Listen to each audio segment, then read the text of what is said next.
My name is Nora Coleman. I'm 28 years old, and I grew up in what I thought was an ordinary, loving family in Roswell, Georgia.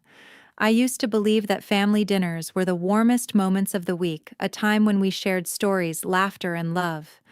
But one evening, everything I believed about family completely shattered. The comforting smell of roasted chicken filled the room, but the atmosphere quickly turned heavy. My parents sat across from me, their faces glowing with excitement as they announced something that knocked the breath out of my chest. They had bought my brother a Tesla worth $100,000. My jaw dropped, and the smug smile on my brother's face told me everything I needed to know. Meanwhile, I was barely getting by, buried under student loan debt, working late nights just to keep the lights on. With all the courage I had left, I asked if they could help me pay off a portion of my debt, but their response cut like a knife: "Nora, you don't deserve any help. Be independent." My brother smirked, twirling his brand new car keys in his fingers like a trophy. My heart sank as their words reopened old wounds from years of being overlooked. I tried to speak up, but my dad's cold, sharp glare shut me down. "You'll figure it out," he said bluntly. My mom nodded in agreement, her expression empty and distant. I stood up, hands trembling, and walked away from that dinner table, vowing never to return. That night, I blocked their numbers, deleted their emails, and cut off all contact. The pain of their rejection burned deep, but it also ignited a fire inside me. I didn't just want to survive anymore. I wanted to rise above and prove them wrong. 6 months later, my brother drove past my $10 million mansion and texted my dad crying, "Why does she get to have that?" But what happened after that message didn't just change my family, it forced them to confront a harsh truth they were never prepared to face. And that was only the beginning of what was yet to come. Before we dive deeper into my story, leave a comment below and tell me, what time is it right now and which city are you watching from? I want to know how far my story has traveled. Growing up in Roswell, I always felt invisible.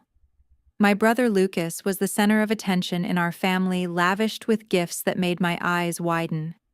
At 15, he got a sleek gaming console complete with every accessory imaginable. By 17, our parents Harold and Ellen handed him keys to a brand new motorcycle, their faces glowing with pride as he revved it in our driveway. Their bakery in Roswell, famous for its peach cobbler and red velvet cupcakes, funded Lucas's every whim. He'd strut around showing off his latest gadgets while I patched together outfits from clearance racks, my piggy bank empty from buying school supplies. College was my chance to break free, but it came with a heavy price. At 18, I earned a full academic scholarship to Georgia Tech for computer science, a dream I'd fought for alone. With no help from dad or mom, I took on 2 jobs to cover what the scholarship didn't: waitressing at a greasy diner on weekends and shelving books at the campus library during the week. I'd drag myself to class after late shifts, my eyes burning from lack of sleep, surviving on instant noodles and determination. I'd call home hoping for a kind word, only to hear Mom say, "You've got this, don't you?" Dad once mailed a check for $20, scribbling, "Make it work." Lucas, meanwhile, got a custom-built PC for his marketing classes, no strings attached. My hard work paid off in ways I never expected. I aced every exam, landing on the dean's list every semester. At 19, I won a regional coding competition, my algorithm for data sorting earning praise from professors. I mailed my parents a framed certificate, my heart racing with hope they'd notice. It came back unopened, marked "Return to sender." At my graduation, I stood on stage top of my class, scanning the crowd for familiar faces. Lucas showed up an hour late, mumbling about a delayed flight, while Mom and Dad stayed home, citing a busy day at the bakery.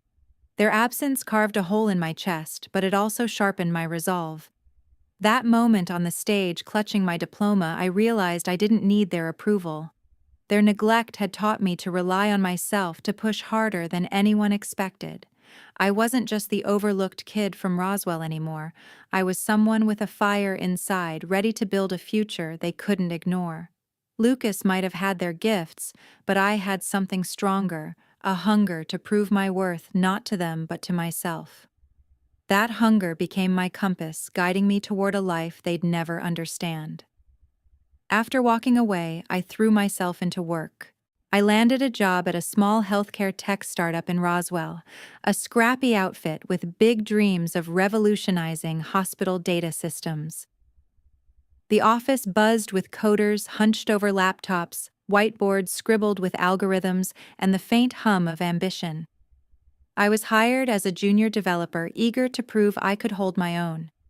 My first week, I stayed late, poring over lines of code, determined to make a mark in a field where innovation was currency. The team was lean, just 10 of us, but the stakes felt sky high, hospitals needed better tools, and I wanted to deliver. My project was HealthSync, an app I pitched to streamline patient records across departments. I saw its potential: clearly real-time updates to cut errors, a clean interface for nurses, and secure data storage for doctors. I spent days sketching wireframes, nights debugging code, my desk littered with energy drink cans. The challenge was daunting. Integrating complex hospital systems wasn't easy, but I thrived on it. Every line of code felt like a step toward rewriting my story, one where I wasn't defined by my family's neglect. I'd catch myself smiling at my screen, lost in the rhythm of creation, building something that could matter. One rough evening, when doubt crept in, I met Katie Walsh, my old college friend, at a coffee shop. Over steaming lattes, I poured out my hurt, how Lucas's smugness and my parents' coldness still haunted me. Katie listened, her eyes steady, and said, "You're stronger than their rejection. Keep going." Her words hit hard, pulling me back from the edge of self-pity. She reminded me I wasn't alone, that my worth wasn't tied to Harold or Ellen's approval. That night, I went home and coded until dawn, fueled by her encouragement. To stay grounded, I started seeing Dr. Linda Ross, a therapist recommended by a coworker. In her quiet office, I unpacked years of feeling second best. Dr. Ross didn't sugarcoat things, she challenged me to channel my pain into focus. "You've got a gift," she said, leaning forward. "Don't let their shadows dim it." She taught me to set boundaries, to stop seeking validation from people who'd never give it. Her advice became my anchor, helping me prioritize HealthSync over lingering resentment. With Katie's boost and Dr. Ross's clarity, I dove deeper into my work, ready to build something bigger than my past. At the startup, I found my calling. The office was a pressure cooker, coders hammering away at keyboards, whiteboards crammed with flowcharts, and the constant buzz of deadlines. Amid the chaos, Vanessa Holt stood out like a storm cloud.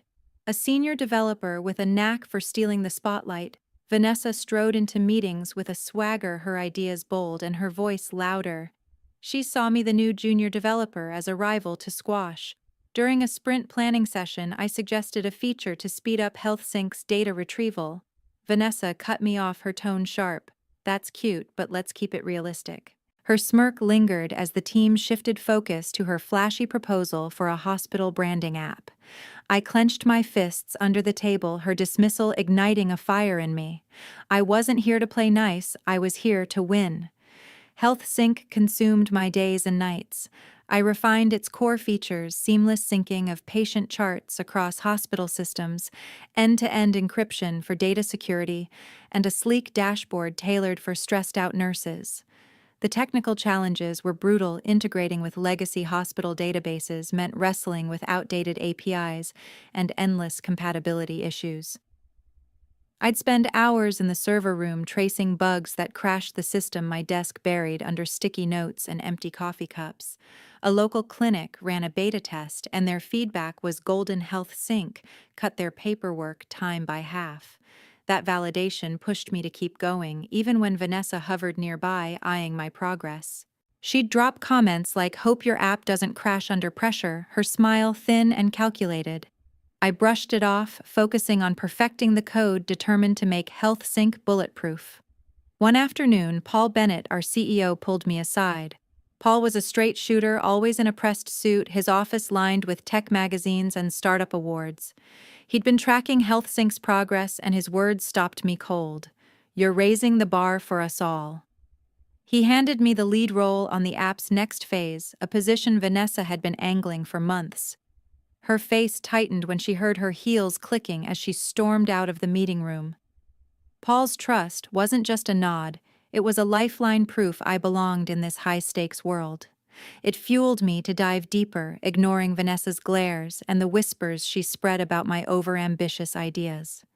Vanessa didn't let up. She'd grill my code in team reviews, pointing out minor inefficiencies to undermine me. "Scalability is an issue here," she'd say, her tone dripping with fake concern. I countered with data from stress tests showing HealthSync could handle 10,000 users without a hitch. Every jab she threw, I parried with results. I'd work late running simulations to optimize performance, my laptop fan whirring like a jet engine. Katie stopped by, occasionally dropping off granola bars and cracking jokes about the office coffee. Her visits were a quick breather, never heavy with emotion. She knew I needed focus, not feelings. With every bug fixed and every feature polished, I wasn't just outworking Vanessa, I was carving out a legacy, proving I could rise above anyone who tried to keep me down. 6 months later, everything had changed. HealthSync had taken off, adopted by major hospitals across Georgia and beyond. Atlanta General, a sprawling medical center with thousands of patients, rolled out my app to streamline their emergency room workflows. Their head of IT emailed me directly saying, "Your app saved us hours daily." Soon, 3 more hospitals, Emory Piedmont and Northside, signed contracts integrating HealthSync into their systems. The app's real-time data syncing slashed errors in patient records, and its user-friendly interface won over doctors juggling hectic schedules. I'd walk into meetings with hospital admins, watching them nod as I demoed features I'd coded through sleepless nights. Each contract felt like a brick in the foundation of a life I'd built from scratch, far from the shadows of my family's neglect. The success brought wealth I'd never imagined. At 28, I became a millionaire, my bank account swelling with licensing fees and startup equity. I bought a $10 million mansion in Roswell's elite Kings Cove neighborhood, a modern estate with floor-to-ceiling windows and a sprawling backyard. Moving in was surreal. I ran my fingers along the marble countertops, marveling at how far I'd come from thrift store clothes and instant noodles. The house wasn't just a purchase, it was a statement. I'd proven I didn't need Harold or Ellen's approval to thrive. Every room, from the sleek home office to the sunlit kitchen, echoed my independence, a testament to years of grit. Amid the whirlwind, I met Sean Parker at a tech conference in Atlanta. Sean, a venture capitalist with a warm smile and sharp mind, approached me after my keynote on HealthSync's impact. We talked for hours, bonding over shared dreams of innovation. He admired my drive, saying, "You're unstoppable." Our dates turned into late-night walks, then a proposal under the stars at Piedmont Park. At 29, I said yes, my heart racing as he slipped a ring on my finger. Sean wasn't just a partner, he was proof I could build a future on my terms, not defined by my past. Katie threw a celebration party at my new mansion, transforming the backyard into a festive scene with string lights and a live jazz band. She bustled around, coordinating caterers and joking with guests, her energy infectious. "You've earned this," she said, handing me a glass of champagne, her grin wide but free of heavy sentiment. The night was a blur of laughter, clinking glasses, and colleagues toasting HealthSync's success. Paul stopped by, raising a glass to my relentless vision. Even Vanessa sent a curt congratulatory email, though I sensed her envy between the lines. Standing in my new home, surrounded by people who believed in me, I felt a quiet triumph. No one could take this away. One quiet evening, my past resurfaced. I was lounging in my mansion's sunlit study, flipping through a tech magazine, when Sean tapped my shoulder and pointed outside. A black sedan crept past the wrought iron gates, its tinted windows glinting under the streetlights. I recognized it instantly, Lucas's car, the same one he'd driven to our last family dinner, its engine purring with smug confidence. He lingered, staring at the sprawling estate, his silhouette tense with resentment. Hours later, my phone pinged with a notification from a dusty messaging app I'd long abandoned. Lucas had sent a group text to Harold and Ellen, carelessly looping me in her place as a palace. "She's hoarding millions while we're stuck scraping by." The venom in his words hit like a slap, dragging me back to memories of his favored status-gifted motorcycles, while I patched thrift store jeans. I gripped my phone, my pulse racing, but held back from replying. Lucas didn't get to invade the life I'd earned. The next week, an email from Harold and Ellen arrived, its subject line Stark Family Matters. Their tone was syrupy at first, congratulating me on my impressive achievements, but it quickly turned sharp. "The bakery's struggling," Ellen wrote, her words laced with entitlement. "Your wealth could save it, don't you owe us that much?" Harold piled on, claiming they'd laid the groundwork for my success, as if their years of neglect had been some noble sacrifice. The audacity churned my stomach, flashes of ignored report cards, unreturned calls, and their absence at my graduation flooded back. I read the email twice, each word, a reminder of their indifference.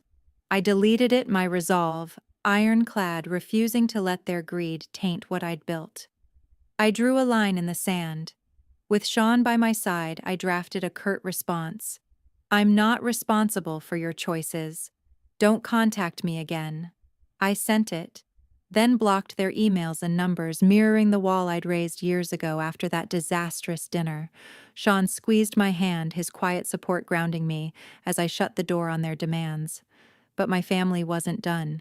Rumors started swirling in Roswell's tight-knit circles, vicious lies that painted me as a fraud. Lucas spread tales at local bars, claiming I'd conned investors to fund Health Sync. Ellen whispered to neighbors that I'd grown cold and greedy, abandoning my roots for wealth. A cousin posted online hinting I'd bribed hospital execs to secure contracts. The gossip stung, each rumor a dagger aimed at my integrity. I stayed silent, focusing on my work and my life with Sean, letting my achievements speak louder than their falsehoods. The lies spread like wildfire, twisting my journey into something ugly. A former colleague texted asking if I'd really stolen my startup's tech. A childhood friend called curious if I'd lucked into my fortune through shady deals. Each accusation tested my patience, but I refused to engage. My silence wasn't weakness, it was armor, forged from years of proving myself against their doubts. In my mansion's quiet study, surrounded by the life I'd crafted, I found peace no rumor could shatter. Tired of their accusations, I spoke out. The rumors Lucas, Harold, and Ellen spread had festered long enough, twisting my achievements into lies about fraud and greed. I sat at my desk, the glow of my laptop casting shadows across the room, and drafted a post for my social media. I poured out the truth, how my family had sidelined me for years, favoring Lucas while dismissing my efforts. I wrote about the nights I spent studying alone, the loans I paid off without their help, and how Health Sync was born from my sweat, not their support. I built this life despite them. I typed my fingers steady with resolve. I hit publish, and within hours the post exploded, shared across platforms by colleagues, friends, and strangers who saw their own struggles in my words. The fallout was swift. Roswell's tight-knit community turned on Gray's Bakery, Harold and Ellen's pride and joy. Customers dwindled, leaving the once bustling shop eerily quiet, its display cases half empty. Online reviews tanked, with locals citing my post and calling out the family's hypocrisy. "They don't deserve her help," one commenter wrote, their words echoing the sentiment of many. I drove by one morning, seeing Ellen behind the counter, her face drawn as she served a lone customer. Part of me felt a pang remembering her homemade cookies from childhood, but I pushed it aside. Their lies had consequences, and I wasn't responsible for their downfall. Lucas didn't take it quietly. He showed up at my company's office, now a sleek headquarters thanks to Health Sync's success, and cornered me in the break room. His voice was loud, drawing stares from coworkers. "You're destroying us," he shouted, accusing me of airing dirty laundry to ruin the family. His eyes blazed with the same entitlement I'd seen years ago when he'd flaunted his gifts while I scraped by. Paul, passing by, overheard and stepped in. "This is unprofessional," he said sharply, escorting Lucas out. Days later, I learned Lucas had been fired from his tech sales job at a rival firm. His outburst, combined with a history of complaints, sealed his fate. I felt no joy, only a quiet relief that his venom couldn't touch my world anymore.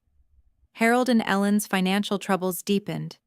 The bakery's revenue plummeted, and whispers spread that they'd taken out loans to keep it afloat.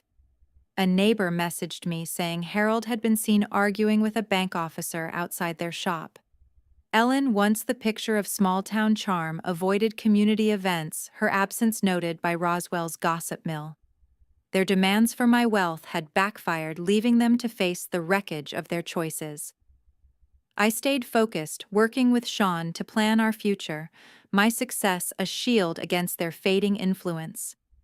Standing in my new home, I felt free. The mansion's open windows let in a warm Roswell breeze, and Sean's laughter echoed from the kitchen as he tried a new recipe. We'd built a life together, planning our wedding with quiet excitement, our evenings filled with shared dreams and simple joys like movie nights on the couch. There was no room for reconciliation with my family. Their absence was a choice I'd learned to accept.